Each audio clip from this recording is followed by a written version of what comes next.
qui était là, qui craquait le sac, et on avait 3 personnes qui alimentaient le tapis, et on filait 18 tonnes pour. On voit 6. En fait, on a remis ça, on a gardé les deux, on voit. Roman, ça roule? Je ne les ai pas vus depuis 4 jours, donc ouais, c'est un peu de voir. Elle fait les boulots d'extraction du type. Donc c'est pas cela. Parce qu'en fait, elle est...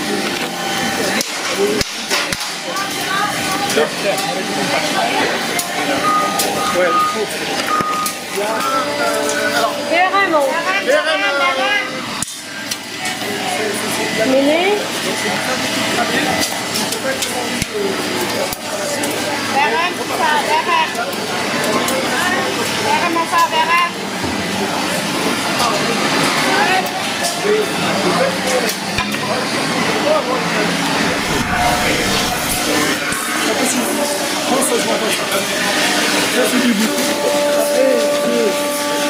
De la veste homme, ça part au Maghreb, la veste femme, elle ne part pas là. Là, c'est que des vestes hommes et ça va être vendu essentiellement en Tunisie, Algérie. Oh, j'ai fait du prix, j'ai subi au relais. Ah, c'est bien, c'est bien, c'est bien. Je te jure, j'ai fait au moins 6. Ah non, mais c'est dingue, les gens ils sont ça tombe, l'industrie française, aujourd'hui, achète du chiffon. Il y a un potentiel de 400 emplois à relocaliser en France sur cette activité-là. Nous, on en a fait 10, à 30 en plus. 10 ici, 10 à Courtrai, 10 dans la Somme. L'activité que vous n'avez pas pour comprendre, parce qu'en effet, elle n'est pas rentable. Conseil général. Voilà. Alors, C'est les lampes qui sont... venez là, arrêtez Sur les chiffons là. Jamila, donc Jamila elle travaille pour le relais il y a 3 ans. On a dit à 4 ans. Non, mais quand est-ce que la CI a commencé? 2013. Donc elle était déjà là depuis 2 ans. Et on a dit à Jamila, aïe, ton poste il n'est pas rentable, mais on a un challenge pour toi. C'est d'accompagner 10 personnes régulièrement pour leur apprendre à couper du chiffon. Et puis, c'est championnat d'ascension. Donc Jamila n'est pas le championnat d'ascension, elle est salariée en CDI du relais. Mais c'est elle qui en effet a appris à toutes les personnes qui sont autour comment on coupait les chiffons et comment on les répartissait dans les départements. Même d'avoir une personne en contact, le poids dit bah tiens, moi je la garde. Oui, c'est la seule façon. Nous ici, on donne une garantie, en fait on est à 50%. On aide le RH à finalement voir sur les compétences. Voilà. Si jamais sur le département de quelque chose, c'est culturel, c'est vrai.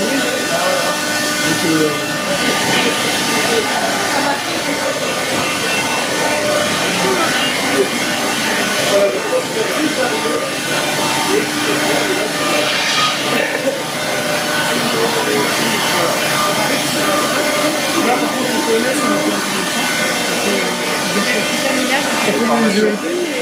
des stages. On a organisé une petite activité sportive il y a quelques jours. C'est elle qui était en tenue, elle a assuré la sécurité, mais on n'a pas eu de difficulté. La sous-préfecture m'avait dit qu'il faut mettre des trucs digipirates et tout ça. Ah bon? Mais bon, ça s'est bien passé. Ouais, on pourrait même dans l'usine. Il n'y a pas trop, pas de difficulté. Enfin, je veux dire que la non, on a coupé la rue là-bas et puis oui, comme le président du conseil de ces boulons jusqu'à 16 ans. On regarde son toilette. Première catégorie sont les boutiques, jambes de carton. Là, on a vérifié la fermeture éclair. Quand elle présente le truc, là, si la fermeture éclair fonctionne, c'est bon. Si la fermeture éclair ne fonctionne pas, ça ne va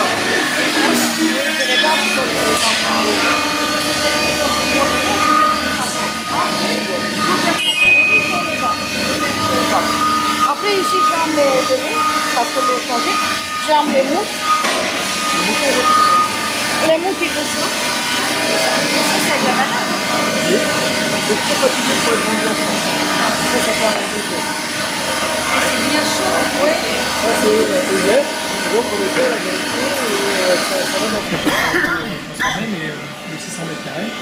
Et puis il est arrivé sur un poste qui n'était pas le prix des chaussures du tout, sur la collecte, et puis après il est passé à la manutention. Et puis on a ouvert le poste de tri, il a formé tous les gens sur la partie chaussures. C'est vous qui aussi. formez Oui, bien sûr. D'accord. Bon voilà, alors explique-nous les godasses. C'est comme au tapis, il y a des cartes en boutique, mais nous c'est directement des chauffeurs dans les boîtes. Il n'y a pas un frais de tri avant. D'accord. C'est-à-dire c'est bien. Il y a là des chauffeurs, ils mettent dans les bacs. Alors il y a 4-5%, et 5% c'est bien des avoirs pour des cartes en boutique. Monsieur le Président, Madame la Vice-Présidente, vous venez de visiter le relais, quelles sont vos impressions? Bon, une impression très positive, hein, évidemment. On connaissait le relais à travers les conteneurs, mais on ne connaissait pas la vie du textile derrière le dépôt en conteneur, et donc nous avons appris beaucoup de choses. N'est-ce pas, Isabelle? Moi, je suis surtout impressionnée par le côté humain de cette... Là, on voit que l'économie est au service de l'homme et pas l'inverse. Et ça fait du bien. Ouais. C'est vrai qu'on essaye de faire du social assis sur de l'économie, et ça permet de faire vivre la structure sans trop dépendre de Pierre-Paul Jacques, et en même temps d'assurer une pérennité d'emploi à des gens qui sans nous auraient du mal à trouver des emplois. On a vu plusieurs personnes qui touchaient le RSA auparavant et qui, grâce à vous, sont sorties de l'assistanat et qui sont vraiment au travail. Ici, on a 50% des salariés, donc on est 150, c'est pas compliqué. Si on divise par deux, ça fait 75 personnes ici qui sont sorties du RSA. De toute façon, le social ne peut fonctionner que s'il y a de l'économie. Donc là, on est au cœur de ce qui doit être mis en place, c'est-à-dire un fondement économique pour derrière essayer de trouver des solutions pour celles et ceux qui sont les plus défavorisés. Et c'est le cas ici. Et je dirais même, au-delà de ce qui est fait ici, c'est aussi venir en aide pour les pays les plus défavorisés. Et comme on l'a vu tout à l'heure, et c'est important de faire en sorte que, comme on le dit à travers le dicton, tu donneras un poisson à quelqu'un qui a faim, c'est bien, mais si tu lui apprends à pêcher, c'est beaucoup mieux. Voilà. Et c'est un petit peu l'esprit, l'état d'esprit qui règne ici. Parce que là, vous contribuez au développement de l'Afrique, de certains pays d'Afrique, vous avez expliqué. Et ce que je trouve remarquable, c'est cette façon d'aider les populations africaines à se maintenir chez elles en les aidant à se développer. Vous avez développé de l'emploi par le relais en Afrique, grâce au partenariat qu'il y a avec le relais Soissonnais et au niveau national.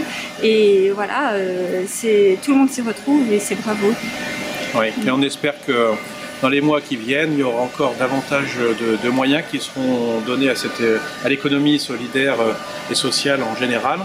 Et donc, on peut espérer que d'autres initiatives gouvernementales puissent voir le jour pour qu'on puisse développer encore plus ce genre d'entreprise. N'est-ce pas, Isabelle? Sans parler du côté environnemental en plus, parce qu'on réduit les déchets, vous les recyclez, donc il y a un intérêt écologique, un intérêt économique, un intérêt social, un intérêt coopératif.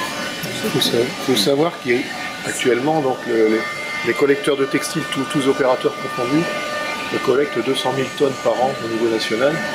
Le relais à lui tout seul 100 000, et il en reste 500 000 dans les poubelles. Ça veut dire que ça coûte 50 millions d'euros à la collectivité. Et nous, si on collectait ces 500 000 tonnes, on créerait 13 000 emplois. Pour réduire les déchets et créer de l'emploi. Il y a un gâchis économique et social. Double enjeu qui est devant nous. On préférait mettre ces 50 millions qui partent dans les déchets, on préférait les mettre dans la création d'emplois comme vous faites. C'est vrai. Moi, je vous remercie de votre... C'est nous qui vous remercions. Je suis enchanté de la visite. Vraiment. Et ça donne des idées. Ouais.